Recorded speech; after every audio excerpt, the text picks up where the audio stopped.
This program is a presentation of UCTV for educational and non-commercial use only. Check out our YouTube original channel, UCTV Prime, at youtube.com/UCTV Prime. Subscribe today to get new programs every week.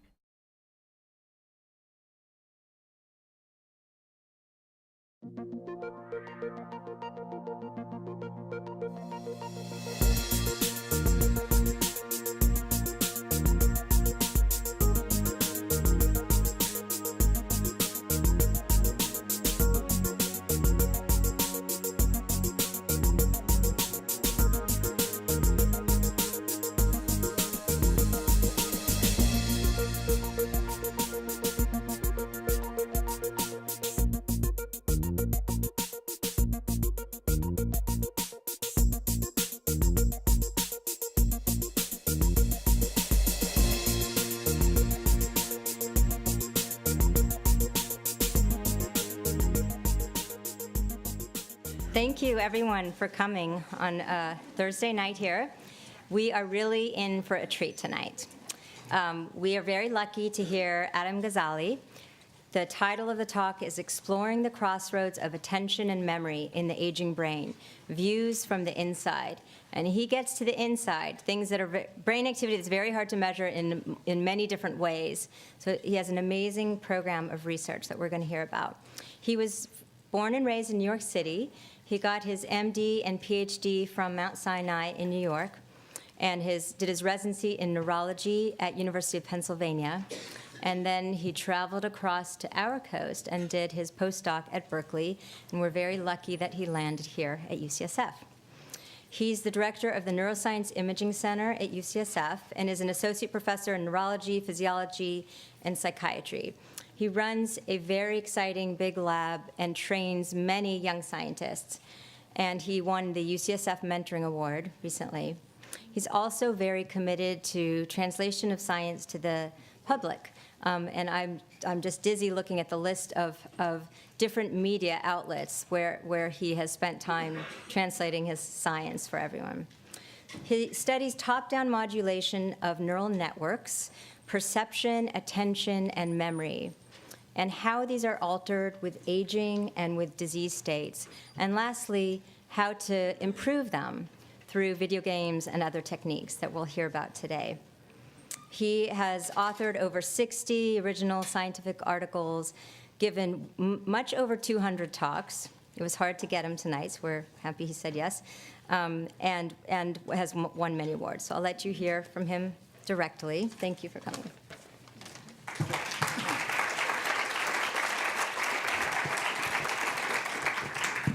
So thank you very much for the invitation. It's exciting to be here. I love this program. I think it's really important, and I'm excited to be a part of it.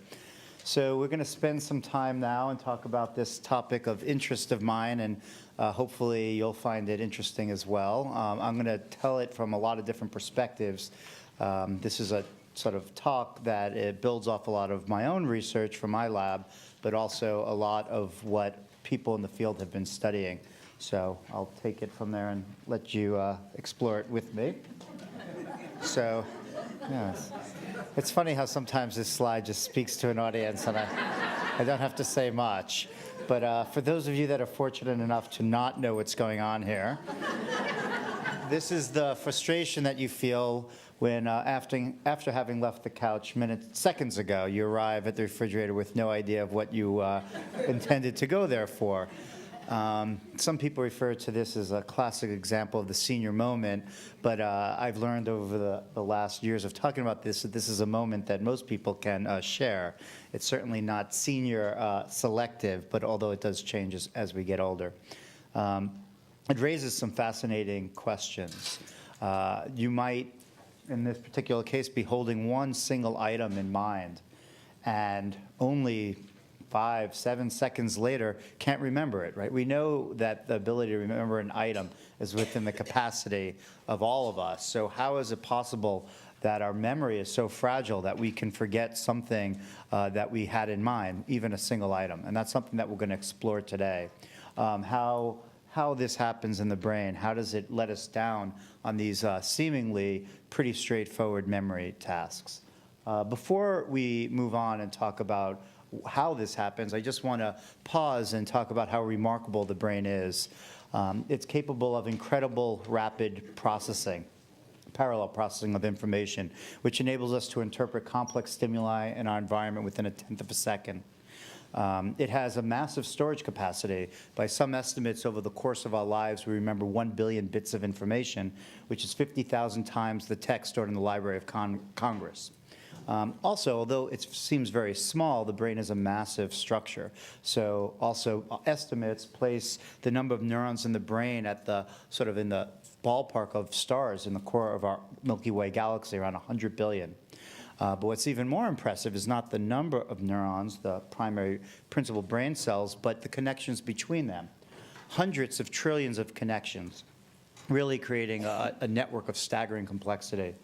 But I don't have to tell you a lot of cool facts about the brain for you to appreciate it, right? Every action, every thought you have, every sensation, every emotion you experience, your very sense of identity all emerges from the functioning of your brain. Despite the strength of our brain, it has some very distinct weaknesses, which leads to that problem that I started the lecture with. I just want to highlight 3 of them. One is attention, the limitation of attention. The second I'm going to talk about is something known as working memory. And the third thing is speed of processing.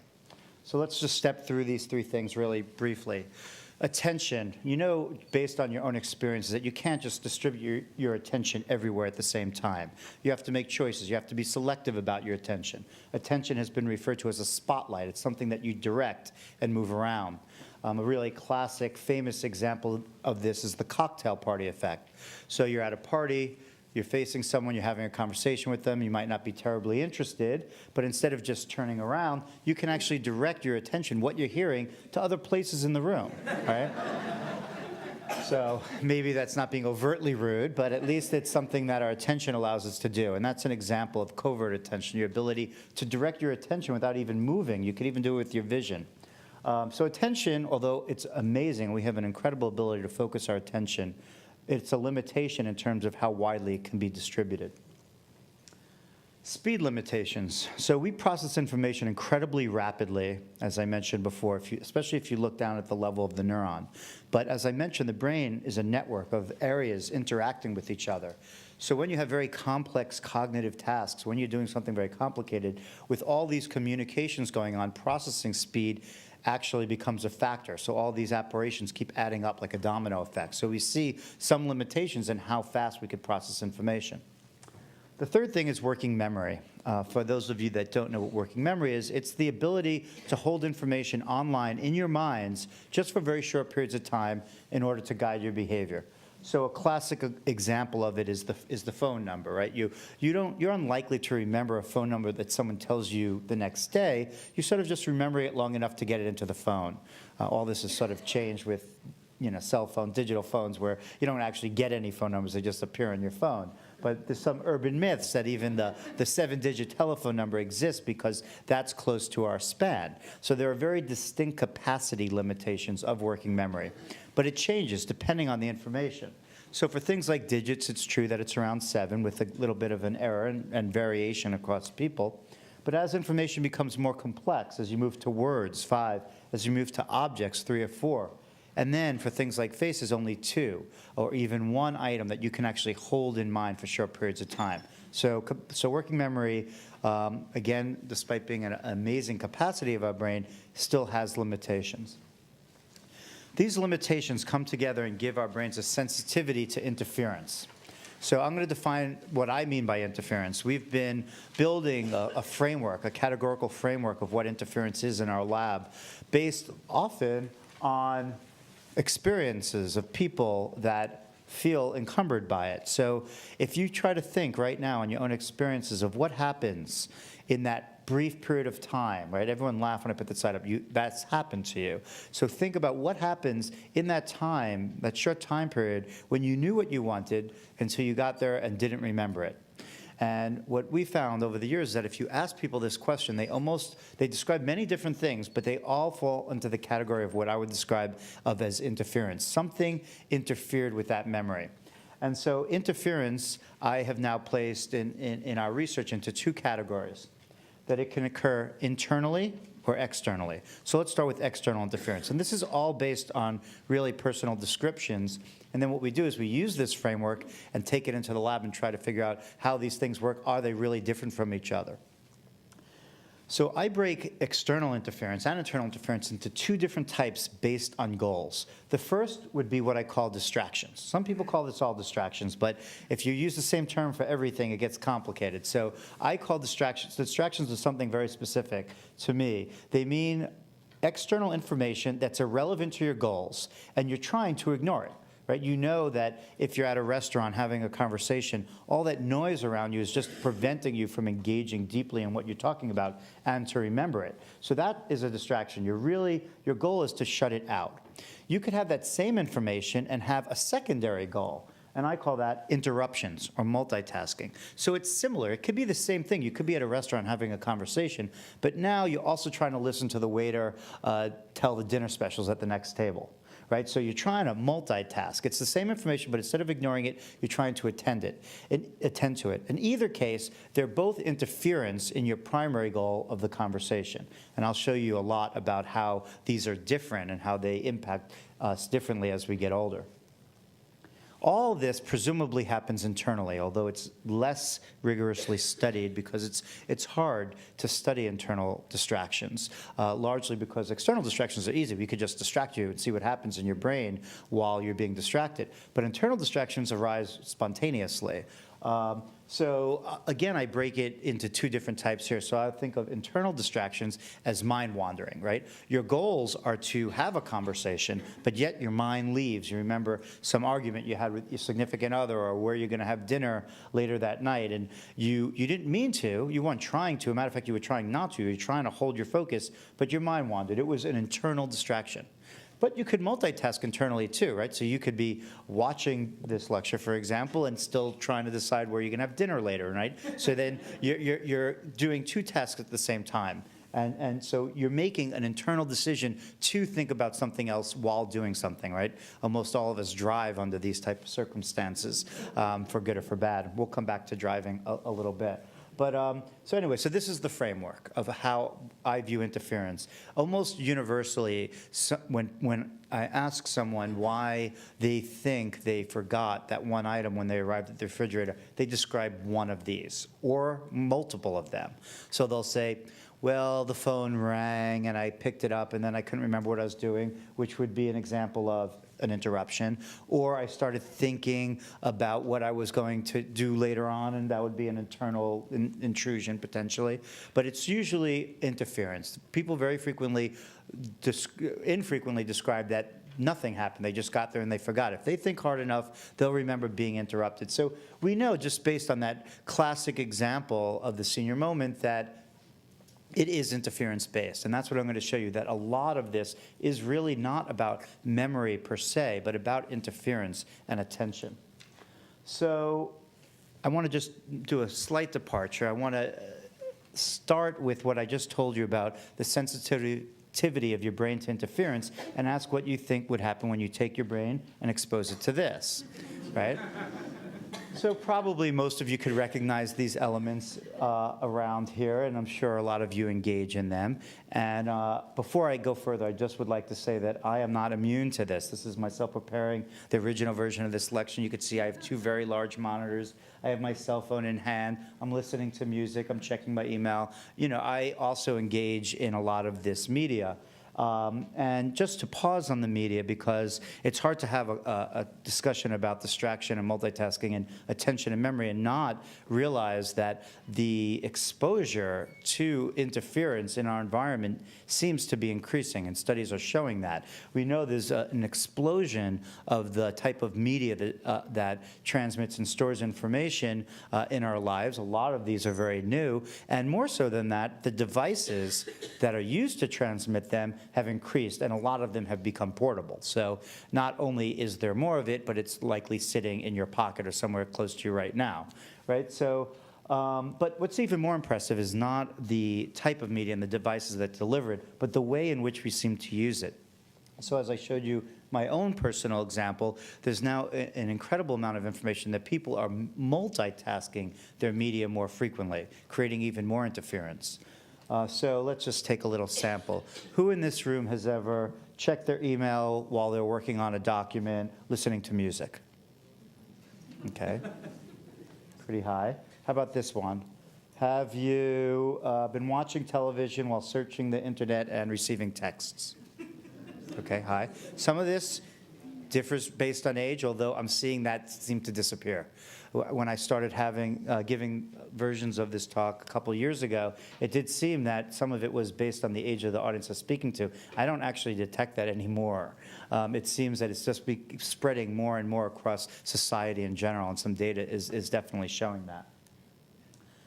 But there's no doubt that it's more prevalent in younger children, and you probably have children, you see it yourself. And there was a really fascinating report by the Kaiser Family Foundation that did a report on, this is now several years old, they did a report on media use in children and teenagers, and they found some shocking things that I'm not going to go into, and you could certainly pull that report online. But what they found that was most surprising was how much multitasking of the media was taking place. So they went back and did a whole other study just focused on media multitasking. And it's really interesting. I mean, almost 95% of all people report multitasking, sometimes using more than one form of media a third of their day. And the children, sometimes it's off the charts how many things they use simultaneously. I just like these descriptions here. So this is a 17-year-old boy that says, I multitask every second I am online. At this very moment, I'm watching TV, checking my email every 2 minutes, reading a news group about who shot JFK, burning some music to a CD, and writing this message. This 15-year-old girl writes, I'm always talking to people through Instant Messenger, and then I'll be checking email, doing homework, and playing games, and talking on the phone at the same time. So these are not some rare reports, right? This is basically what's going on in terms of how we are interacting with our environment more and more.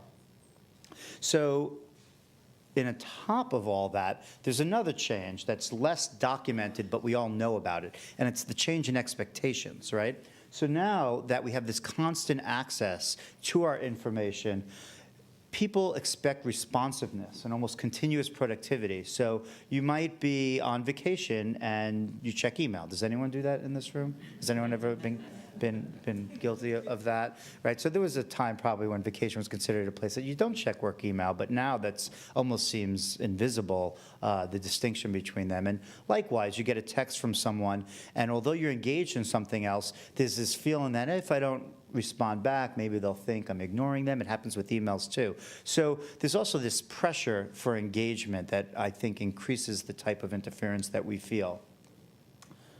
So one of the things that we're exploring in some way, not directly necessarily, but at least by contact with other labs and looking at the literature, is that this is the variety and accessibility of electronic media, the expectations for responsiveness are causing increased interference. And this is having an impact on cognition and other aspects of our lives, and maybe even impacting the quality or the effectiveness of our lives. And I'm going to explore some of that.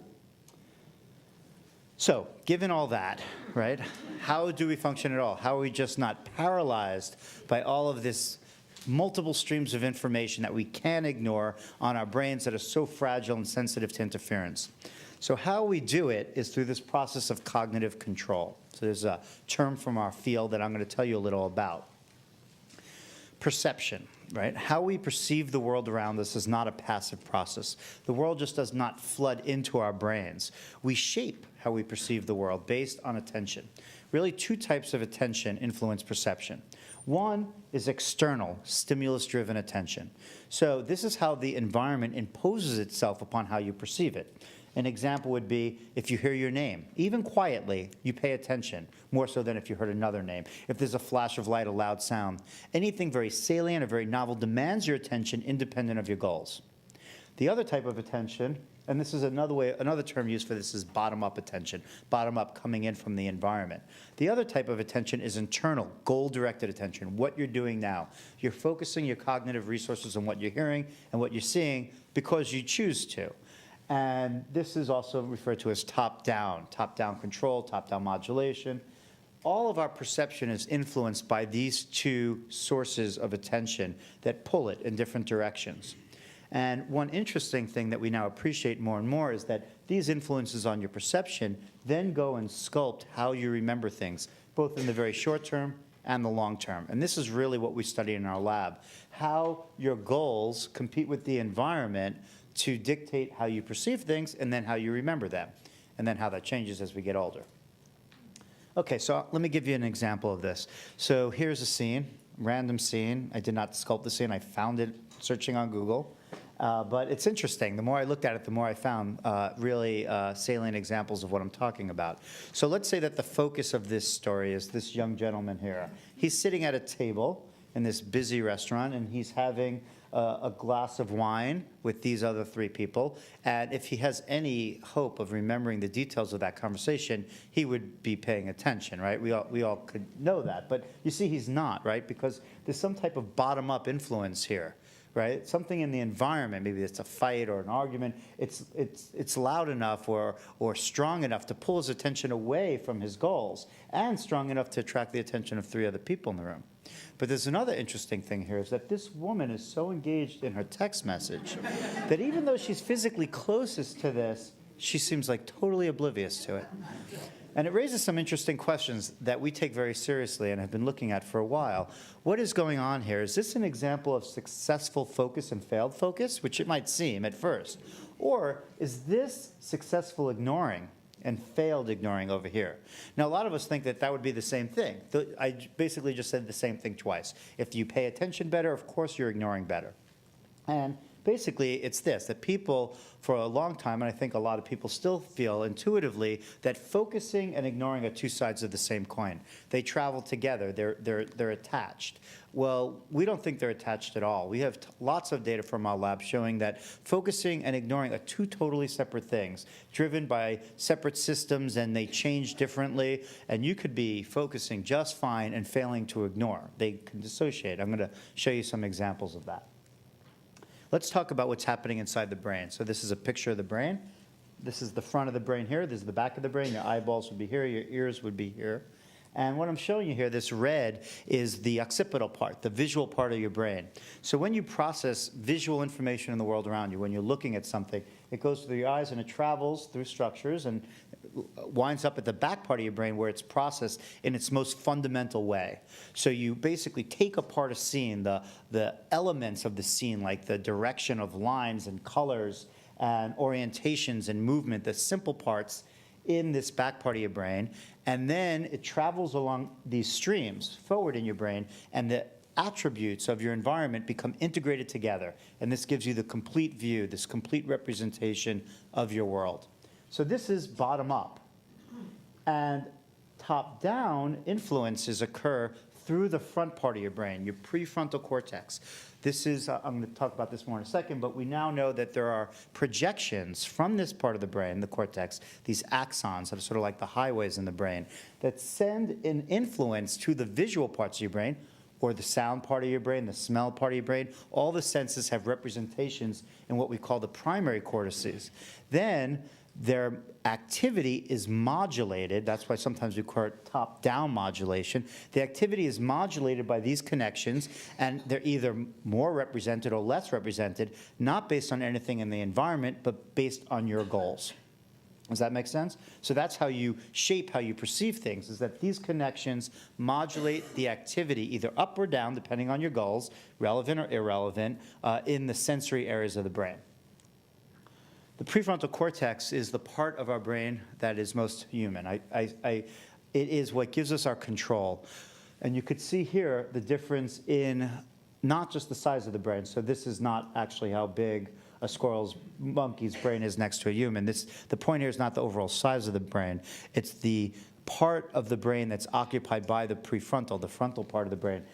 You could see how small it is, getting bigger, even in a chimpanzee compared to a human. So it is really the part of our brain that's evolved the most, and not just in terms of size. Actually, size has its relation in size is not really the most amazing part, but it's the connectivity of this part of the brain through these networks to the rest of the brain that gives us this amazing control, this top-down control, the ability to direct how we perceive and act in the world based on our goals, opposed to based on what we are just reflexively responding to in our environment.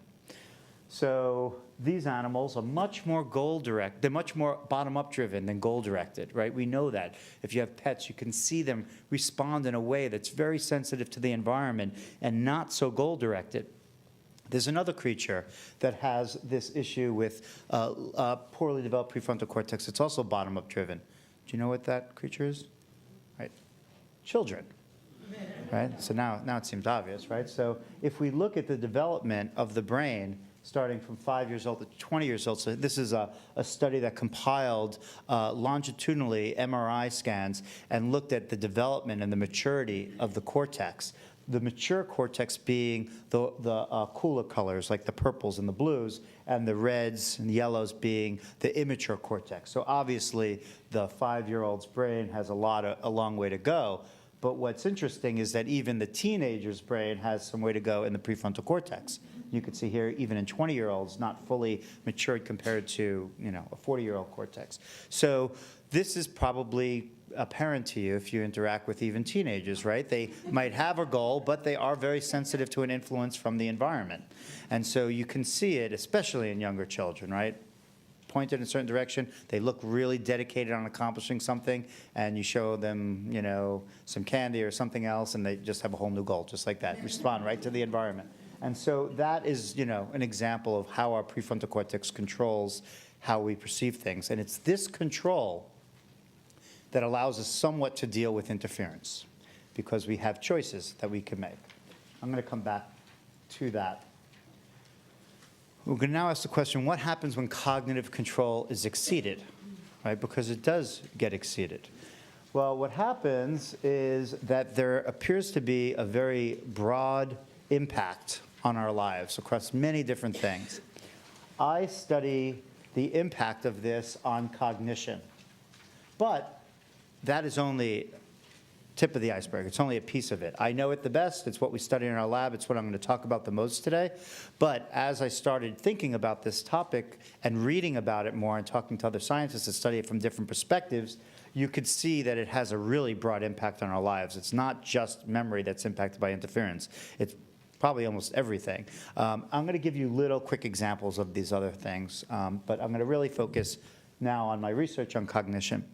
So my lab is here at UCSF. I work on the Mission Bay campus on the other side of town.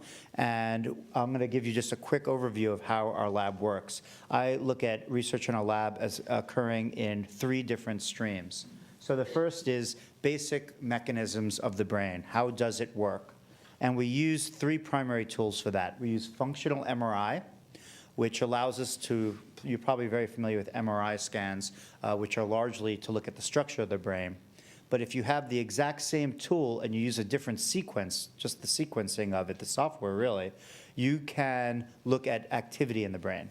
Now, it's not neural activity, it's blood flow, but the blood flow relates to neural activity. So it lets us see which parts of your brain are being used more when you're doing something. So we create experiments on computer screens, and figured out clever ways to get that inside the MRI scanner.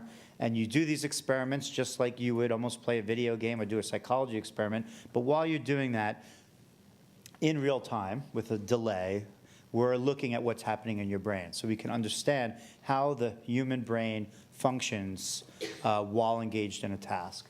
EEG allows us to do basically the same thing. It's a little more comfortable. You just put a cap on.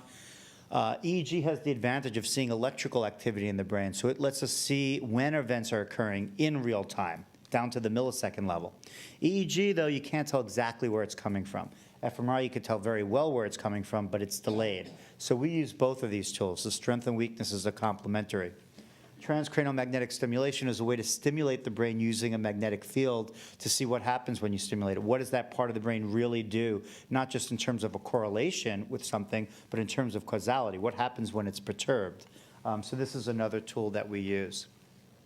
Once we understand these basic mechanisms as best we can, we then use the same tools and the same paradigms, which are the programs that we create to study the brain, to look at how it changes. The population that we study most in our lab are healthy older adults, usually 60 to 80-year-olds. Now we're dipping lower, and now we're starting to look across the whole lifespan. So that is the population that we study the most in our lab, and compare those brain activity, those patterns of brain activity, to the patterns we see usually in 20 to 35-year-olds. So those are the groups that we tend to study the most. But these tools are used by labs to study every type of population, healthy populations in every disease you can imagine. We then ask, can we improve these abilities through the knowledge that we gained on these left two streams, right? We think we have an idea how it works as best we can. We think we understand what's changing. Can we use that information in our tools to create interventions to drive the neural processes back to a more optimal state and improve the behavior along with it? That's our idea. We have collaborations with pharmaceutical companies looking at drugs that change neurotransmitter receptors, which are the main chemicals that communicate between nerve cells. These are the same drugs that are used to treat many psychiatric and neurological conditions. We look at how they work in improving interference resolution, the type of things I already started telling you about. And we also look to see how brain training programs, some of which are developed commercially, and a lot recently are being developed in our own lab based on our experiments, might selectively improve these abilities. And we use our brain recording tools and the measurements that we found out here to see, are they actually working? And if not, can we use this information to design better interventions? So that's how our lab works. So I'm going to give you a little taste of it. One of the main questions we ask is, and this is related to what I already told you, but how attention and memory interact with each other. So for a long history of psychology, attention and memory were often viewed as separate operations, separate functions, or separate textbooks about them. But we know, based on experience alone, that they interact very strongly, right? So if I was going to ask you who's going to remember the details of this event, this young woman quietly reading this book, or the gentleman that we already talked about in the restaurant, everyone would say this person. We know that your memory does not occur in a bubble. It's influenced by your ability to attend and the context of what's going on around you. I found this really beautiful quote. It's the earliest quote I could find about this topic. It's not by a scientist, a psychologist, a neuroscientist. It's by Samuel Johnson, a British author. But it really summarizes exactly what I'm talking about. So I just want to read it. So he says that the true art of memory is the art of attention, that no man will read with much advantage who is not able at pleasure to evacuate his mind. Back in those days, everyone was men, apparently. But obviously, it's meant more broadly now. If the repositories of thought are already full, what can they receive? And if the mind is employed on the past or the future, the book will be held before the eyes in vain. And it's an amazingly insightful quote. I think there's an entire career worth of research experiments in here. And we are starting to do some of them. So let me return to the main focus of our work, which is really working memory. Really an experiment that's driven by this observation, holding very few items in mind for a very short time, what happens? I'm going to tell you experiments both about distractions and interruptions, but I'm going to start with distractions, okay? So how most experiments in our lab, and I already described this a little bit, we look at healthy younger and older adults, and we do lots of tests to ensure that they're healthy. We're trying to understand how the brain is functioning in as healthy a state as it can be in the populations that we can find. And we do both fMRI. Here's an example of our scanner, which is located right across the street over here on Parnassus. And here's our EEG rig that's located at the Mission Bay campus. You see a cap on there. There's a little view of what our data looks like. And then we go ahead and we have our participants enter either the scanner or put the cap on, and they do an experiment. So I'm going to have you do one experiment right now. I'll have you do a couple of them, so at least you could get an idea of what it feels like. So in this experiment, you're going to see 4 pictures, 2 faces and 2 natural scenes, nature scenes. And your goal is to remember the faces. There's 2 of them, so remember both of them, and ignore the scenes. We're not going to test you on the scenes. Then there's going to be an X on the screen, a little crosshair, and that's your period of time to hold that in mind, like you just left the couch and you're trying to get to the refrigerator. Hold those faces in mind. Then we're going to show you another picture, and you have to say whether it matches that or it's a new one. Okay? Remember the faces, ignore the scenes. They're going to be fast, okay? So prepare yourself. Okay. Here we go.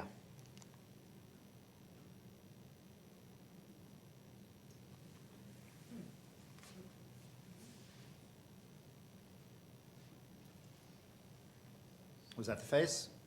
It was not the face. Right now, if you're thinking it was the face, do not be alarmed. Doesn't mean that there's anything wrong with you. You don't have to make a clinic appointment. It takes practice to do this, and people practice for quite a bit. They go in, and still then, even then, people make errors, which is the interesting part. And when you make an error, what we're really interested is what's going on when you're looking at the pictures, and not just the picture that was relevant, but the scenes that were irrelevant. So we can do an experiment like this. This is another view of the experiment where this is the one that you did, right? Remember the faces and ignore the scenes. We could do another version. So you might do this many times, and we test you, so you see what it looks like. The two faces come up, the scenes came up, time is going this way, and then you're tested. Or we could do a flip side. Now the scenes are relevant, the faces are irrelevant, and now you have to say if this scene matched one of the two scenes that you already saw. Or we could do a third version of this test where you have no goals to remember. You just look at the faces and scenes, and then you press the direction of an arrow at the end of the period of time. And then what we ask is, how does activity in the brain change in the visual parts of the brain that are selective for that information?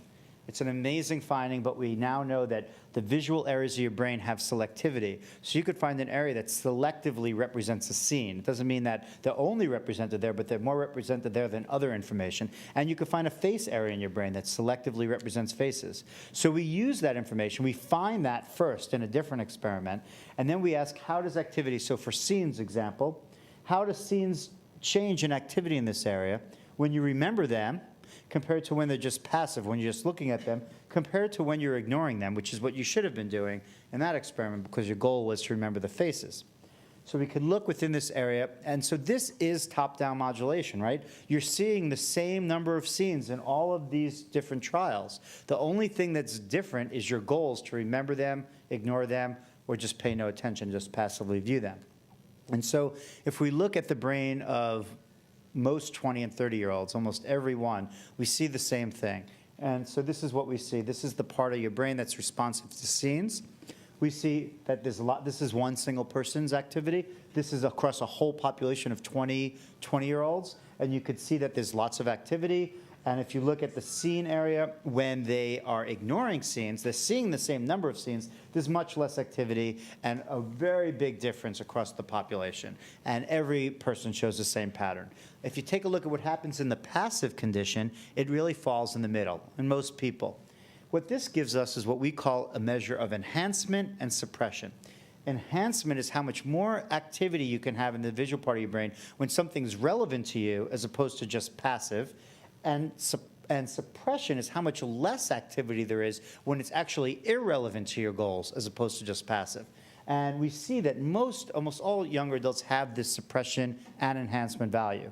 So they're modulating, like I said earlier, the activity in this part of the brain based on their goals around this baseline where they're not doing anything. They're not paying attention and they're not ignoring. So this is the data I just showed you. So let's take a look at older adults. Does anyone know this finding? Okay. It's been a while now that we've published this. I think it's starting to permeate as a finding, and we've replicated it many times, and a lot of other labs have shown it in different ways. But what we find, for those of you that do not know, is that the older adults enhance, which is sort of the other way of saying focus, as if they're 20 years old. There's no difference at all, and we've replicated that many times. What is different is the suppression, which as a population is not occurring at all in this group of 60 to 80-year-olds. They're not suppressing the information below the levels of passive view as a population. But we learned something more interesting when we look at all the individuals in the experiment, because it's a very heterogeneous population. It's not true of every older adult. We see, this is the memory performance on the face task. We see that a subpopulation of them perform very well within one standard deviation, so very close to the younger adults. We even have this participant that did 100% on it. Very few younger adults did 100%. So we see this really big difference. Then we see some of our older adults, all of which are very healthy. They went through this very rigorous screening, cognitive screening as well. We see a group that performed more than 2 standard deviations from the younger adults, meaning that sort of statistically they're impaired from the younger population on the memory test.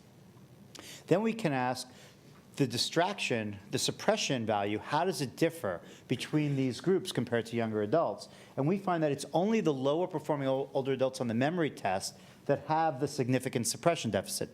This group, although numerically it's a little lower, is not different than younger adults.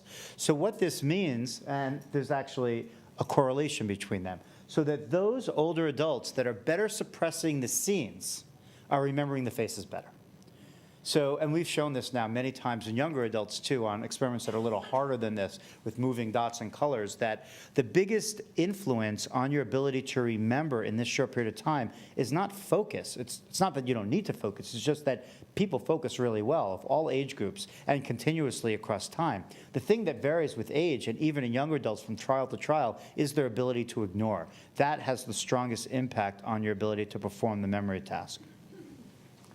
There's another interesting finding. After the experiment is over, we do a surprise experiment, which just endears our patients after having spent an hour and a half in the scanner. And what we do in this experiment is that we show them all the pictures that they saw in the scanner and an equal number of new ones. And we ask them, did you see this picture before? Rate it. I definitely didn't see it. I definitely saw it. Or I'm not sure, but I think. I'm not sure, but I think not.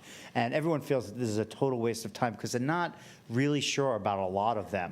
But the reality is it's not a waste of time at all, that the ones that they saw in the scanner, they rate infinitely more statistically significant that they saw it than the ones that they did not see. That's very, very strong finding. But that's not so interesting. What's interesting is how they rate seeing the stimuli that were irrelevant, like the scenes that you saw that you were ignoring. How well do you remember that scene? Right? You should remember it, right? I mean, it was not part of the test. But when we compare the higher memory older adults on this short-term test to the lower performing, we find that the lower working memory performing older adults remember the scenes that were irrelevant better, and they remember them better than the younger adults. So they have better memory for things they should not have remembered, right? So it shows you how complicated memory is, right? You can't just say they have a memory problem. The memory looks really good over here. It looks like better than 20-year-olds. But it's an example that this information is not just getting processed and affecting their working memory in the short term, but it's sticking inside their long-term memory. Now, in all fairness, some people look at this as an advantage of aging, that because you accept more information and you have a larger knowledge base of things around you, and that there might be advantages in terms of things like creativity. In general, I think having a suppression problem is a deficit because it impacts your immediate goals. But there are certainly different views on this, so I'm giving you both sides of it. But this is definitely a change that occurs as we get older, for good or bad. We did another experiment where we asked how quickly does this occur. So a second, which is how long those pictures up for, is a long time in the brain, right? Events are occurring on the millisecond level. That's 1,000th of a second. So since events occur at a long time, we have a lot of processing that it goes, and we ask the question, when does this happen? So to look at that, we used EEG, which I already told you has very high what we call timing resolution and allows us to see when things are occurring. And I'm not going to show you the data for the sake of time here, but I do want to tell you that what we found was that younger adults are suppressing the irrelevant information in the first 1/10 of a second that it appears, which is amazing. 1/10 of a second after it's up, they already have less activity than they do in the passive view. The older adults are not. But if you look later in the second, the younger and older adults look the same. So we interpret this as that it's not that with aging, the ability to suppress is gone, it's just delayed. But with irrelevant information, if you let it in, the problem is there already. The interference has been created. You could try to get it out, but it's never going to be as effective. At least that's our interpretation, is that you have to stop it at the gate. You can't allow it in, this irrelevant information. So even just the delay of a half a second is associated, and the correlation is here too, that this delay is associated with poor working memory. I'm just holding those two items in mind. So this is an example of distraction, irrelevant information that's getting in against your will and interfering with your ability to hold just a couple items. Okay, we just completed a set of 4 studies that I'm going to tell you about because they're all quick and related to one another, but asking the same question: how does distraction impact long-term memory, not working memory, right? So holding things for a longer period of time. So this is the experiment we did. We had our participants take a look at 168 pictures.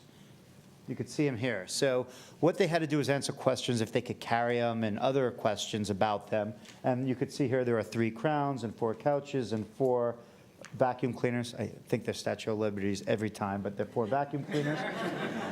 It's the New Yorker in me. And you have to answer these questions about them. But what you don't know is that after an hour, you do another experiment. You know you have to do an experiment. You don't know what it is. But what the experiment is a memory experiment of how many items were in each of those pictures. So you hear one of the names. It might be crown. And you have to say 3, right? Everyone reports using mental imagery to do this. You probably know what mental imagery is. It's a commonly used term. For those of you that don't, it's your ability to create a representation in your brain of something in the world that's not actually in front of you, right? So you can imagine these vacuum cleaners and picture and then essentially count them and try to see how many there were. This is the tool. We don't tell people to do this. This is what everyone does. For very visual things, this is a very effective form of memory, is to use mental imagery. The interesting thing about this experiment is that we did it under 3 conditions: with their eyes open, looking at a gray screen, their eyes shut, or their eyes open, looking at a busy visual picture that more mimics what you might see around you in the real world. So it's a very simple manipulation. And what we found was that if you look at the detailed memory, not the familiarity, but the detailed recollection of how many items there were, the memory drops with the visual distractor versus the gray screen and when your eyes are shut. So your memory is actually better when your eyes are closed. It's amazing that this experiment had not been done. You don't need an fMRI scanner to do this, but your memory, and a lot of you might even have that experience, that you remember things better. There's some data related to it. So for example, if later, I tried to do this experiment with an audience and it failed miserably, so I'm not going to do it. But you can do it yourself. So go home and over the next couple of days, talk to a friend, look them in the face, and ask them to tell you with some detail what they had for dinner the day before. And what you're going to see is that they look away from you when they try to do it. You can probably almost feel yourself trying to do it right now to look away. The problem with an audience is that people don't like to look at people they don't know. I figured that out once I tried to make people do that. And you have to be looking at someone to see this effect. There's actually a study that showed that people, the more you look away, actually helps your memory. It's very similar to this finding that but they don't say why. And we show here, and I'm going to show you quickly some neural data that shows that it is the distraction. It's the representing of this irrelevant information that decreases your ability to recall from memory what you were trying to find. So you might ask, okay, well, this is a busy visual picture that I'm looking at, and I'm trying to recall this visual memory, so maybe it's because it's a visual memory and a visual picture. So we did the exact same experiment to look at that. But here what we did was we always kept your eyes open, looking at a gray screen, but we manipulated what you heard. So it was either silence, white noise, like shh, or restaurant noise. We went into a restaurant and we just taped the normal chatter that occurs in a restaurant and did the exact same experiment. And what we found was exactly the same thing. No interaction, basically looks like visual. Even though this is now an auditory distraction, it has the same impact on you recalling the visual memories, right? So this is not meant to be a public service message that you should be walking around with blindfolds on and earplugs in, right? It's just meant as an example to show how sensitive your long-term memory is, even to the normal environmental stimuli around you, the visual and auditory, decreases the quality, the detailed recollection of those memories. I won't go into this, but we find there's a brain network, as I've been talking about, between the front part of your brain, the control part of your brain, the hippocampus, these areas of your brain on both sides that are involved in forming memories and also retrieving memories, and the back part of your brain. And this network is fragile, and when you open your eyes, this network decreases. And the relationship between this network falling apart is associated with you not remembering those items. So we're beginning to understand what's occurring in the brain while this happens and while you're distracted. Okay. What happens as you get older? So this was just published, I think, a couple of weeks ago. We did this experiment. You probably could guess the answer to this. It's always sad to have to deliver the bad news. But this is an index. The higher it is, the more distraction there is. And you could see that older adults doing that exact same experiment, the visual experiment, have a bigger disruption on their ability to recall the memories than the younger adults. And this is controlled for overall memory performance. Okay, that's distraction and its impact on working memory and long-term memory. I'm now going to show you a little bit about interruptions. So here's a new experiment.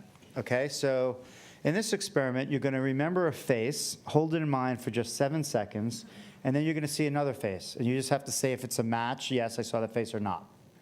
Really easy. One face, okay? Here we go.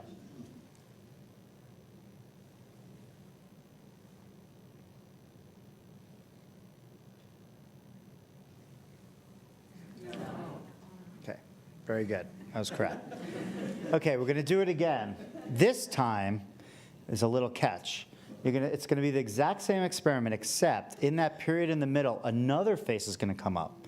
For that face that comes up, you have to make a decision about it. You have to decide whether it's a male over 20 or under 20. But then you go about the original business of trying to remember that first face, right? So it's multitasking. So same thing. Remember a face, but it's like you're getting a phone call in the middle. You're going to have to make a decision. You don't have to say it out loud. And then at the end, you have to make the memory decision for the first face. Does everyone get it? Okay, so give it a shot.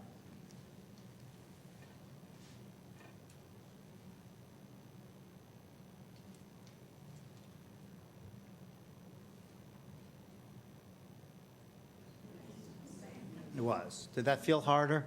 It's actually a little harder. It's subtle, but it's consistent across people. And it's not just older adults. It's younger adults that also have an impact of this. So this is the no interference condition. This is the interruption condition where you make the decision about a face. There's actually a third condition. We actually studied distraction in this too. There a face pops up in the middle, and you don't have to do anything with it. You just have to ignore it.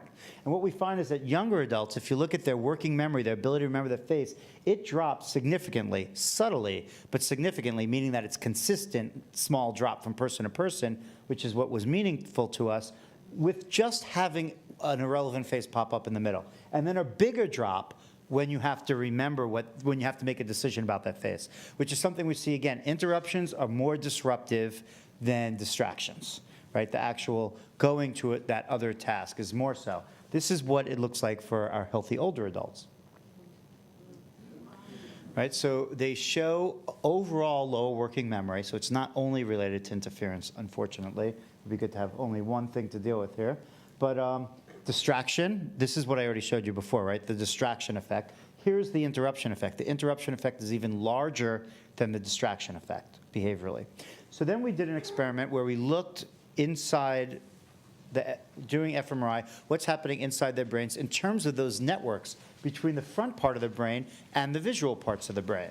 So here's the network that we found between the front part, the prefrontal cortex, and the part that represents scenes. In this experiment, it's a little different than the one I just showed you. You have to remember scenes, and then the faces interrupt you, but it's basically the same idea. And we can ask how the connection stays as you go from the encoding period, that's when when you first see it, to the period when you're holding it in mind, to the period that you're interrupted or distracted, and then to the period where you're holding it in mind after that, okay? And we can look across the 3 tasks, and this is what it looks like in the no interference task. So there's a high connectivity. We actually find the connectivity that's highest over here and then just see what happens. And you can see it pretty much stays flat. It looks like there's a little divot here. It's not significant. It might be real. It's been shown that your memory trace, even without being interrupted, fades a little bit. And we know that before, this is pretty much the same period of time that you wait, before you're going to be tested again, there's usually a boost where you anticipate that you're going to be tested. So maybe this is real. It wasn't significant. But generally, we're really interested in how it differs from the other tasks. Here's what it looks like with distraction. So first of all, I should point out these are the younger adults, right? So these are the 20 to 30-year-olds. And we see it looks exactly the same, which is what we find. What distraction is, how you resist distraction is you hold the activity, the connectivity in the brain that was there beforehand. You just resist it by not letting go. You maintain the connection. You resist the impact of it on that memory connection that you're holding in mind. This is what it looks like in the younger adults when they're interrupted. Does that make sense? So what you're seeing here is that this connection looks the same over here. Then the interruption occurs. They make the decision about the face, and it drops significantly. It's actually not significantly above 0 here. But it comes back up to the same level before the stimulus is even brought, before you even tested, just in that delay period too. We call this reactivation. the network is reestablished after you're interrupted. That's how a young adult performs this test.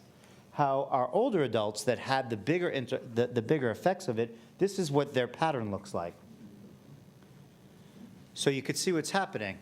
Everything looks the same until after the interruption is gone. And then it does not come up to the same point. So interestingly enough, what we found here was that the impact of distraction and interruption in older adults are due to two different things. Distraction is caused by over-attention to irrelevant information. Interruption is not over-attention to the interrupting information. The amount of attention to the interrupting information looks exactly the same across younger adults in every way we can measure it. What's different is how the memory network is reactivated after the interruption. Does that make sense? There's another piece of the puzzle here. If we look at the connection between the front part of the brain and the face part of the brain, the information that's interrupting, we find this. So this is what it looks like in younger adults. So it starts low because there are scenes over here. It only goes up in the condition where you make the decision about the face. When there's no face, which is the yellow, or the face is a distractor, it stays flat. And then so now this network only comes up when you make the decision about the face and then just disappears, right? Goes back to the baseline level. Older adults look like this. So does everyone see what's going on here? The difference again is after the interruption. It's not just that the participants in the study are not reactivating the face, they're not letting go they're not just reactivating the scene, they're not letting go of the face. They're not disengaging from it. It's a problem that we've seen in other studies now. We call it like a stickiness of processing, just sort of stuck in processing it too long. Whether or not one is causing the other, we're not really sure. But we now see in more and more of our experiments that there is a problem with letting go of information after it's no longer relevant, and this might prevent re-engaging. Okay, so let me give you a couple cartoons to summarize this. So for distraction, the prefrontal cortex acts as a bouncer, right? Sort of scary-looking bouncer deciding exactly what information is on the guest list. That's what gets in. It does this through its connection that it maintains with the visual parts of the brain. So the visual parts of the brain has a limited capacity. It is way smaller than this picture. I'm having trouble finding a picture of just 4 people at a party, but that's really what we're talking about here, right? It's a very small capacity, depending on the information, and it prevents more information from getting in. When it fails, you have an impact on your performance because the information that's let in interferes with the information that you're trying to hold. That's how distraction is mediated. Multitasking is different, but it's the same part of the brain. The prefrontal cortex, and there's lots of parts of the prefrontal cortex. This is way more complicated because different parts do different things, but I'm trying to give you at least a simplified overview of generally how this works.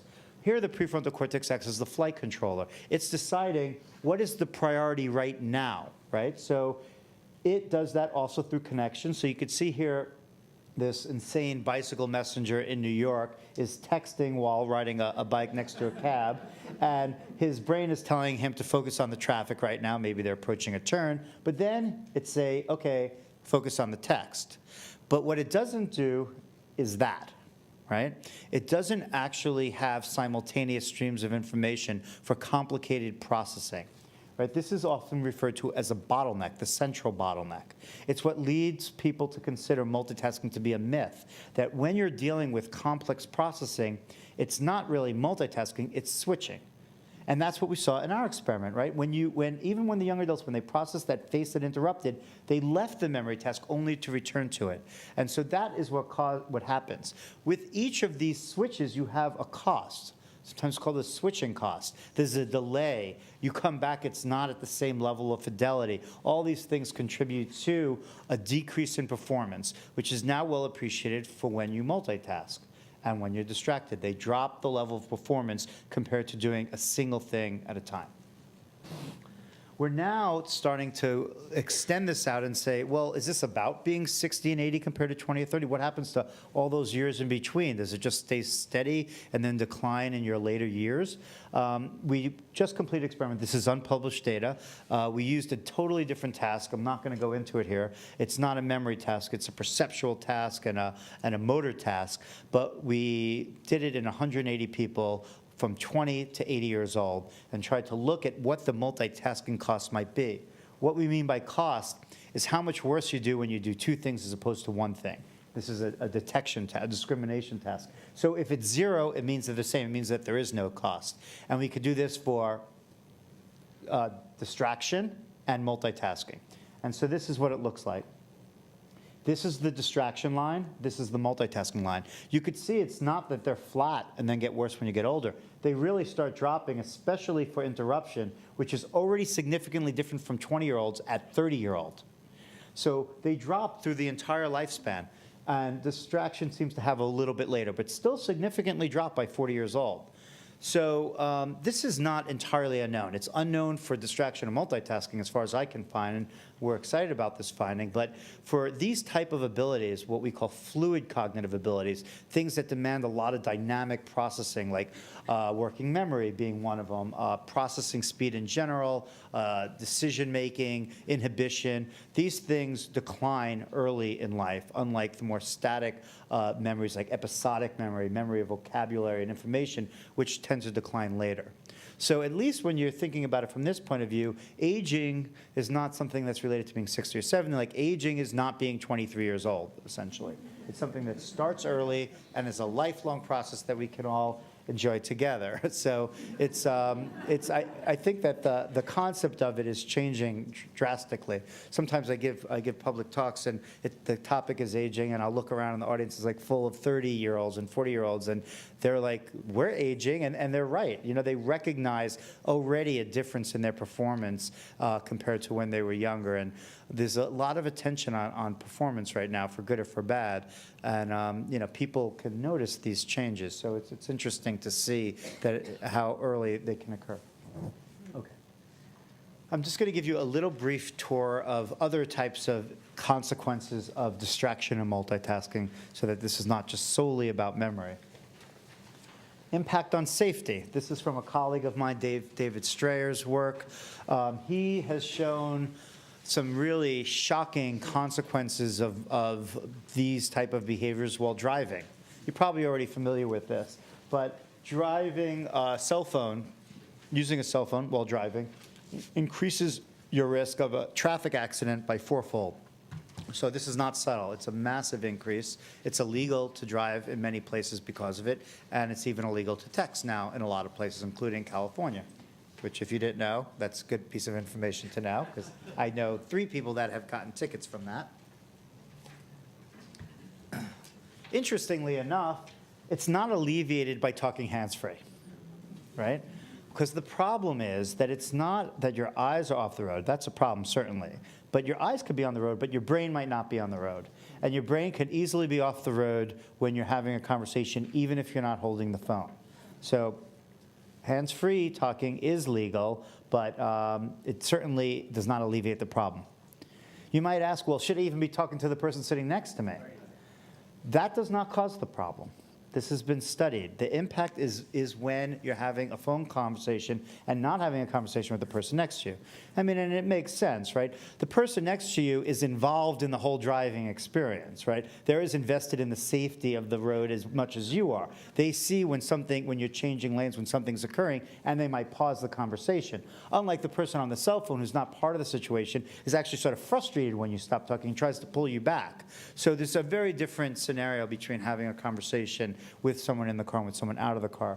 Another piece of data is that produced by this lab shows that it's even more dangerous than drunk driving at the levels of alcohol that were just at the level of legal intoxication.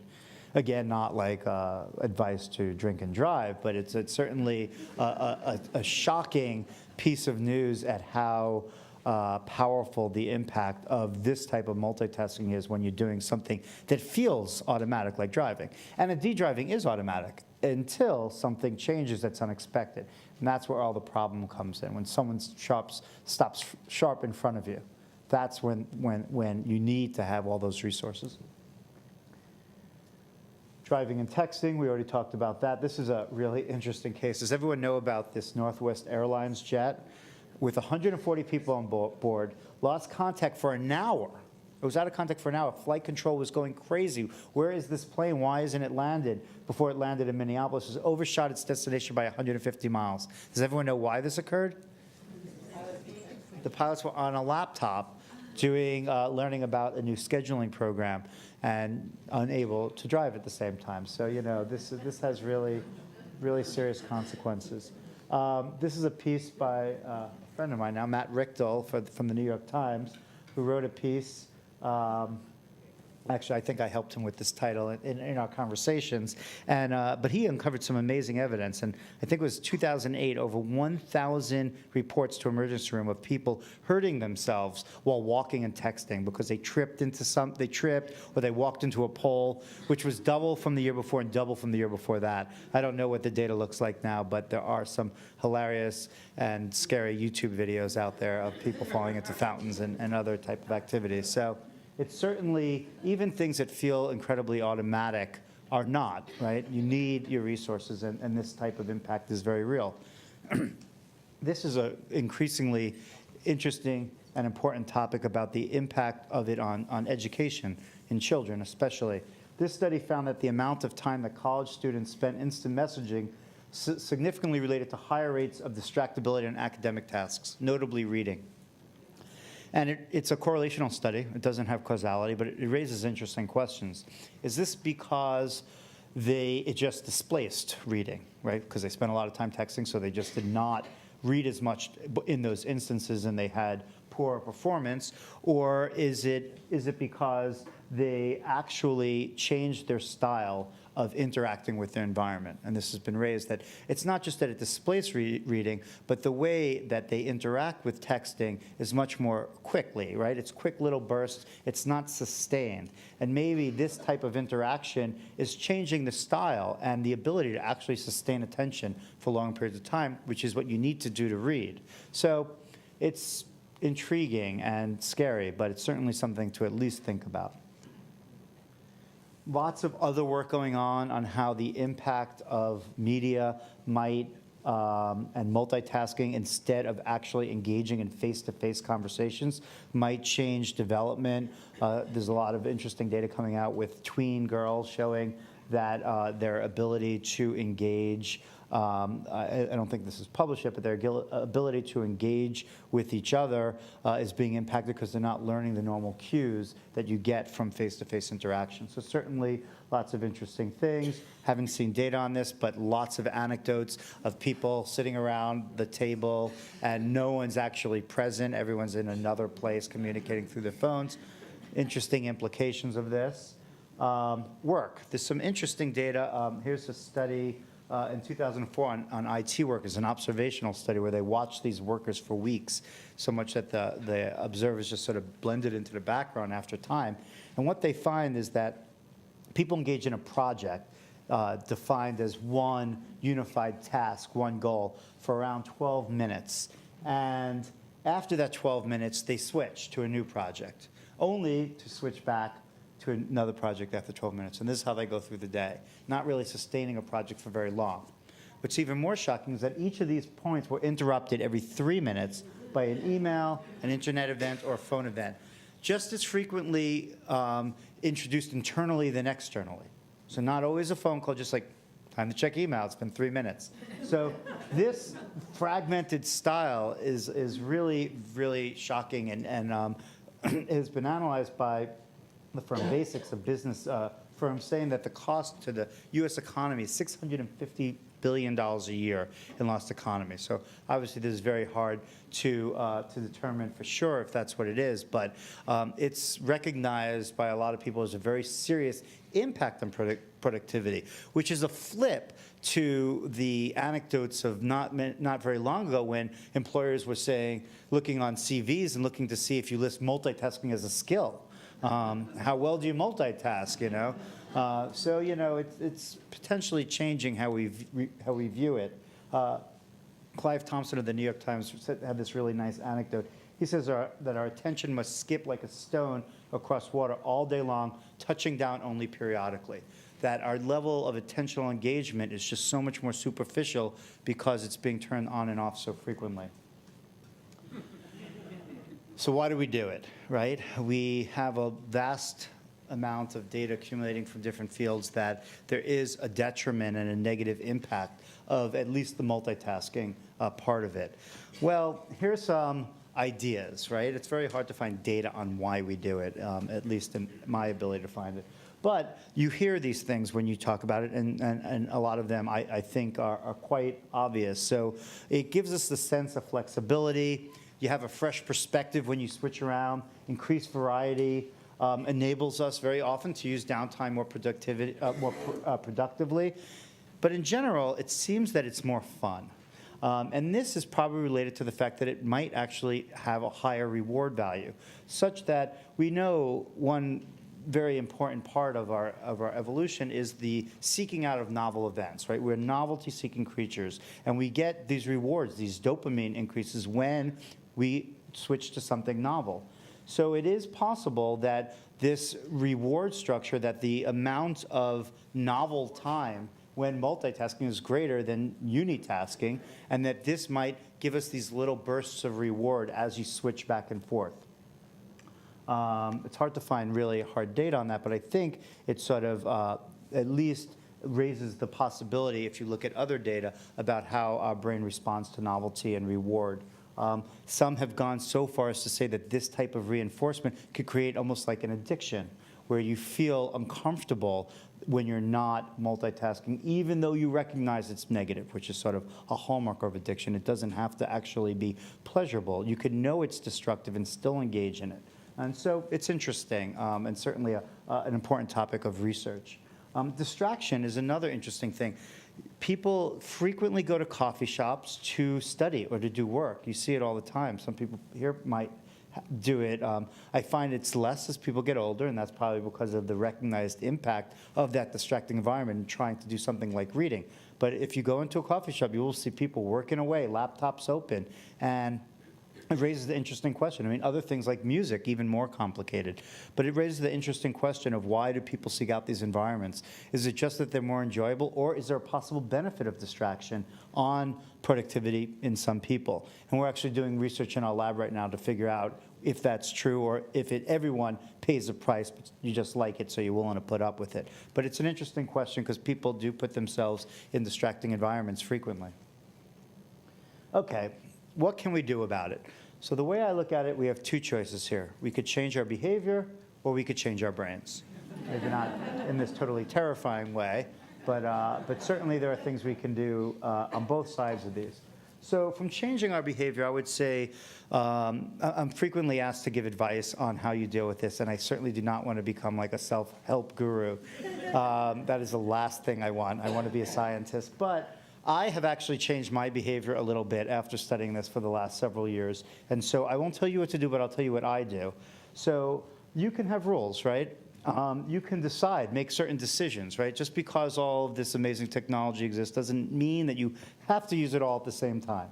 So what I do is that when I have important tasks that really demand attention because they demand high quality and they might have a time stamp on them, then I try to do one thing at a time. I'll quit my email, because just knowing that my email is open actually makes me want to check it. That's my own personal thing. You might find that yourself. The fact that I have to go to open it makes it easier for me not to check it, because I also feel the pull to check the email. I turn my phone off. I close my door. This is what I do when I have something important to do that really has to have a high level of attention. And I'll tell you what, when you do it for a while, you find it can actually be very satisfying to sustain your attention over hours without doing something else. But I multitask for periods of time when I'm doing things that are less critical, that are boring, because I know that I can never get through that unless I do them all at the same time and just switch between them. So I think technology is wonderful. I don't think that multitasking is a bad thing. I think that just like everything else in terms of nutrition and anything that has an impact on your health or your quality of life, it's all about choices and deciding when you want to do them and when you don't, and how much you want to do. So at least that's what I do in terms of dealing with this type of influence. So what can we do to change our brain? Can we actually change our ability to process information in multiple streams and distraction And I would say, yes, you can. There's some data from other labs that show that this can occur, that with practice, you can actually get better at it. Because sometimes you have to multitask. You have to deal with multiple streams of information. You have to be in distracting environments, right? You're not going to not go to restaurants anymore and have conversations just because it's noisy. It would be great to be able to control these. And that's what we're studying in our lab right now. Can we train individuals through adaptive type of practice to improve these abilities so that they're not encumbered by them? And hopefully it'll have transfer and have, if you learn how to deal better with interference in this situation that we created for you, maybe it'll go to other aspects of your life. That's at least the hope. So we designed this video game with video game professionals in the Bay Area who are friends of mine and were willing to participate in this research experiment. This is an early view of what it looked like. It's a very primitive video game. At least it's actually developed a lot more now. It's a car that you're driving on a laptop, and you're pressing the button when certain signs come up. So a green sign only, a green circle only, not a green pentagon. And so you're doing two tasks at once. You're both driving, which is really hard to keep yourself on the road, and you're doing the sign task. And we could actually look at your performance when you're doing driving alone or sign alone, and then look at what happens when you put them together. That's actually the data that I presented across the lifespan was people playing this game. And we think that if you play this and the game keeps getting harder as you get better, you'll develop the ability to do both of these things at the same time, and hopefully that'll lead to other abilities. And so we bring you into the lab, participants. We just completed the study. It took 2 years, and it's funded by the Robert Wood Johnson Foundation. It had 60 older adults in it, healthy older adults. And they came into the lab. We did EEG recordings with an experimental version of this game and 2 days of cognitive testing. Then they go home with laptops and they play the game for 12 hours, single-hour sessions, so 1 hour session over the course of a month. So you play it 3 times a week for 4 weeks. So it's a good amount of exposure, but modest. People play video games for a lot more than that. Our participants found it pretty fun. I think that the game could be more fun. It's actually a big goal of ours now is to make it fun. We're looking at iPads as a new medium. And so you take these laptops home, and while you play the game at home, it sends your data, how you're performing on the game, to a Dropbox account and right to our lab server. So you could see your performance in real time in our lab while you're at home. And then you come back into the lab and we look at how your brain has changed, how your performance has changed on this game. And we now are looking into having EEG caps at home. So you could put this cap home on, play the game, and record your brain activity. It sends it Bluetooth right to the laptop, right to the lab. So we just move our lab right out of UCSF, right into your homes. That's the goal. And then we're looking at fMRI before and after. So I'm not going to show you any of that data. It's all coming out now. I think it'll be all very exciting, and I'll share it with you another time when we pull together the full story.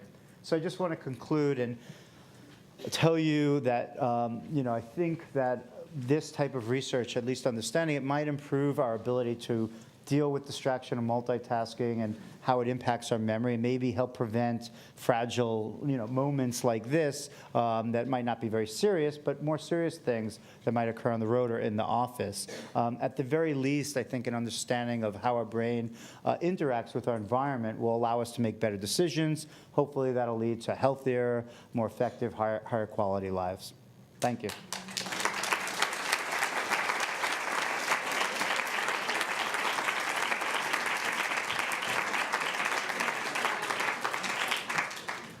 So the question was that women are better multitaskers, men are better at linear thinking.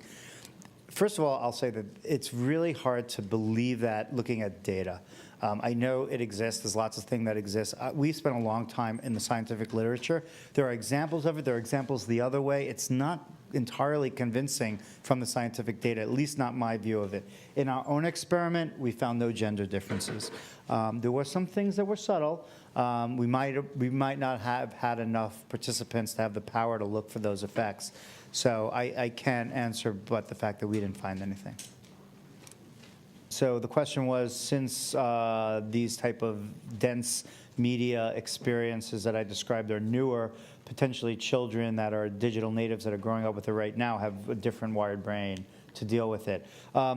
Most certainly they do. I mean, our brain is constantly rewiring itself. So even throughout your lifespan, that's how our brain works. That's plasticity. Our brains change in structure and function in response to the environment. That's just how they work. So most assuredly, if they're interacting with a very different type of environment, their brains are wired differently before it. I think that's true. It doesn't mean it's bad or good, but all brains are different based on your experiences. But whether it's good or not, or how it affects them, if they're better at that, but there are consequences, likely that's the case, is unclear. There's some data out of Stanford a couple of years ago that looked at college students and gave them a questionnaire about how they use media, looking for multitasking use of it. And then they split them into the heavy media multitaskers and the low media multitaskers. And what they found was that when they brought them into the lab and did a series of cognitive tests that are related to multitasking, like distraction and task switching tests, that the heavy media multitaskers were worse at it. Right? But this is correlational data, right? So it has that chicken and egg problem that you don't know whether or not it made them more distractible. Maybe it had benefits, and maybe distractibility is one of the consequences. That could very well be. Or if people that were like this were the people that tended to multitask more. So it's interesting and provocative, I think, but it doesn't answer all the questions. And we're actually doing studies along those lines in our lab now.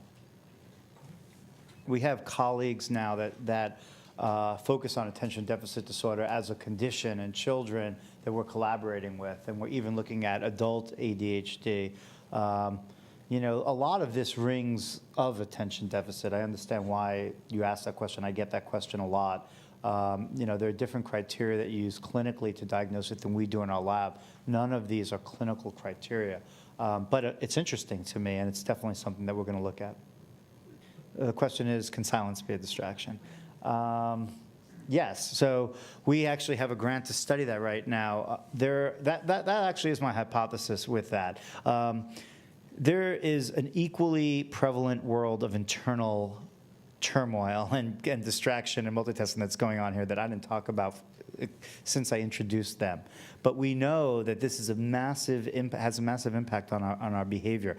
Sometimes it could be pathological, like in cases of PTSD and traumatic brain injury, or obsessive compulsive disorder for sure, where people are ruminating on internal thoughts, internal distractions in a way that prevent them from attending to their goals.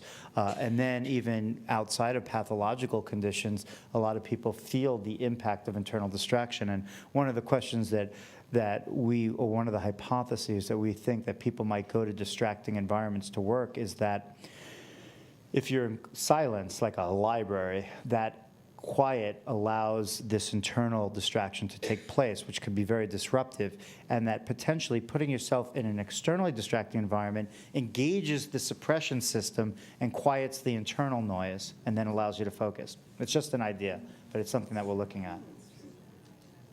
I'm glad people agree with that. Now we'll figure it out. We have 2 years to figure that out. Who didn't ask a question back there? So the question is this evolutionarily driven, our desire, our apparent desire to multitask a lot? I think, I don't know for sure, but my intuition is that yes, and that's sort of what I was talking about, that there is an evolutionary drive, I believe, to not just seek, but to explore, right? We know we have this exploration drive. We seek out novelty. We switch. It's what allows us to find new environments. It probably has a survival advantage, which is why we have it. And I think some of that experience is there in multitasking too. So I don't know if it has survival advantage anymore, but it doesn't matter, right? Because if it did during our formative stages of our brain, we can have it vestigially, and it could even be negative in modern society, and we would still have it. So yeah, I mean, I don't know that for sure. I'd love to talk to an evolutionary biologist about it, but my intuition is that makes sense. Research on the effects of meditation on memory and these things. So the grant that I told you about with the internal distraction, what I call the coffee shop experiment, the second part of that grant was to see if meditation, which is there's lots of different types of meditation, but concentrative meditation is really about this, at least my reading of it, is that you focus on something like your breath, you keep yourself aware of when you're internally distracted, you recognize it, and then you return to your focus. that sounds very much like what we're talking about here. So the second part of that grant is to look at meditation in a sort of video game that I created to try to push it hard, especially on people that are naive to meditation, to see if we can teach people how to self-regulate internal distraction. That's the idea. Is there like an optimal age, given that I showed that peak? And I would say 23. From looking at the data, it looks like you got one good year. Is anyone 23 right there? These are your good old days right now. Pay attention to them. Next year, you're already going to be disappointed. So, somewhere around there. So why do people have breakthroughs very early? I mean, you know, it differs by specialty, where people's main sweet spot is, and you know, I don't know all the data on why that is, but you know, a lot of advances do happen later in life. I mean, the one thing that doesn't decline. There's a couple things that don't decline, but one thing that's well noted to not decline is wisdom, which actually increases. Like you're taking your experience and your intelligence, bringing it together and having better decision-making abilities. And that's something that grows with age. So, you know, I think that some people have their breakthroughs older in life, depending on, you know, the things that they're doing. But things that demand high focus and very intact fluid processing are stronger really young. So, you know, I think it probably has something to do with the type of abilities, where they peak, and how that relates to what you're doing. So the question is, why does this happen? What happens as we get older to cause this? And that is an entirely other long lecture. I will throw a couple out there. Yes, that is one of our major questions too. I didn't even touch on that, but obviously. Right, we want to know why. There are lots of changes. First of all, there's changes that occur in every organ system. You're probably familiar with that, of your body, besides just your brain, right? So degeneration of systems across every species is built into our genetic code. This is what happens with life. It starts, it goes through a decay, you know, goes through a process. And lots of things change. The amount of chemicals, the neurotransmitters in your brain change. The connections between the brain cells, the axons, are often damaged with age. That's something that's very common. The brain shrinks in size, but interestingly enough, holds most of its neurons. We used to think that you lost a lot of brain cells as you got older. We don't think that as much anymore. A lot of the brain cells are there, but they're smaller. The branching is smaller. So there are lots of changes that occur in the brain with age that are associated with these changes in cognition. But the brain is still plastic, right? And that's the good part. If it wasn't for plasticity, this would be a lot less interesting of a field to research. But because the brain retains its plasticity, which is reduced from younger age, it's capable of still reforming and reshaping itself to stimuli in the environment. So this is what drives the idea that with the right type of decisions and what you do in your life, you can maintain a lot of these abilities, or at least better than you can if you don't. Oh, thank you.